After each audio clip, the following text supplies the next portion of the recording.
let's kind of focus some attention on driving the ball in play. What I have is our very, very first product almost 20 years ago. We call it the practice tee, and the idea is this, is that typically we lay down, hopefully you lay down some kind of alignment for the feet parallel left of the target, right? You lay it down. The problem is, as you take multiple divots, you got to move the ball around and things like that, and if you change clubs, now the feet are further closer to it. So we created the practice tee exactly for that purpose. I can lay it down at my parallel left to my target line. These two rails slide, so I fasten that one down with the tees, but then I can kick it and move it this way, and I can move it this way. The idea is that every single swing, I'm working on my ball position with every single club. As I take divots, I can move it back and continue to work on my ball position. If I've got driver in my hand, I can move it out, and this ball position guide can slide right on out all the way to it, to where I'm still got ball position with that driver, right? It's consistent, it's lined up right. I start to see it correctly. We also have a mirror that goes with the practice tee, and it sits on there like this. The idea being, I'm gonna have to move this back because I got a 7-iron in my hand, but I can move it such that now when I get into my setup position, I can see my shoulders in this mirror. I can also see my hips, but I can see my shoulders in the mirror. Now think about this. Feet are on target, ball position's perfect, both from my toe line and along my toe line. And then I can also check my shoulder alignment. Now every single swing, therefore, has a purpose. It's aimed at my target. I'm all set up. Now I know I've got that part of it is correct. The rest of it we can work on together. If you get me in a good habit of doing this, I'm gonna be so much more consistent, drive it and play. So the second part of driving it in play is I need to get proper alignment. I need to get some element of swing direction. So we've created what we call the tee box.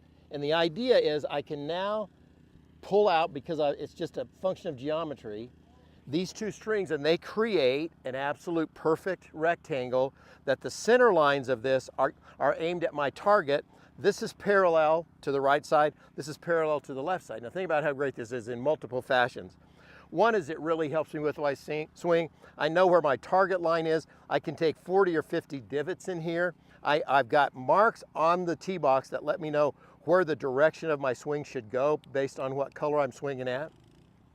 I can also learn to shape my shots. So if my club is aimed at the center dot there, and I bring it back to the blue and to the orange, I'm gonna hit a big draw. Tremendous. Second part, if you line up however many players you have all at the same time on the range, they're all contained. Every single swing is online. Every single swing has a purpose and has a direction. Think about how great that is in a practice session where you got multiple people. After you take a bunch of divots, you're still lined up and you still got a way to go through it.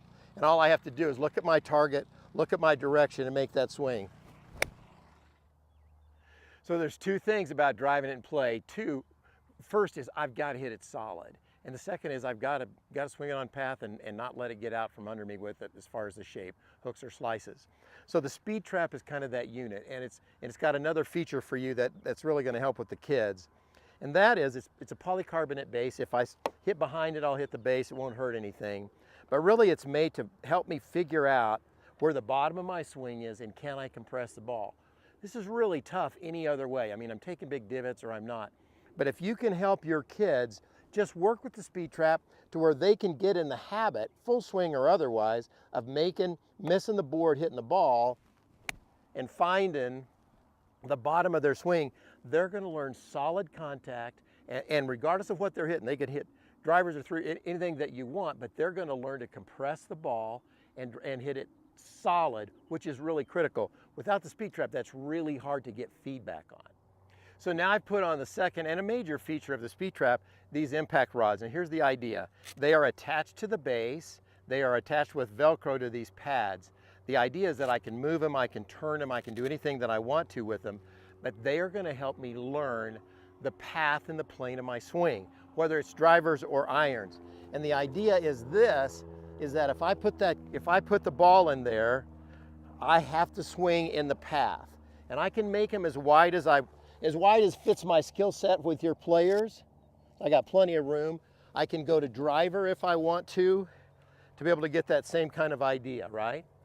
Here's the other magical part about this. If you've got somebody who's coming over the top or somebody who's yanking it to the inside and hitting these big duck hooks, we can set it up by eliminating some of these rods, for instance. Or if you got somebody who's hitting a big left or right shot,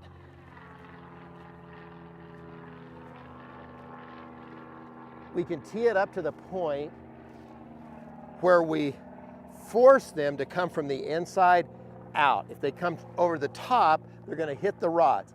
If they hit the rods, nobody gets hurt. Nobody loses an eye, right? But this is critical for your young players to see what a path looks like, what square to the target looks like, and what an inside out, or if you got a big hooker, give me some kind of an outside in move. So these are going to help you. These three pieces will really help you drive it in play, save and cut down all those penalty shots. This is training. This is not swing management. This is training for getting the ball in play.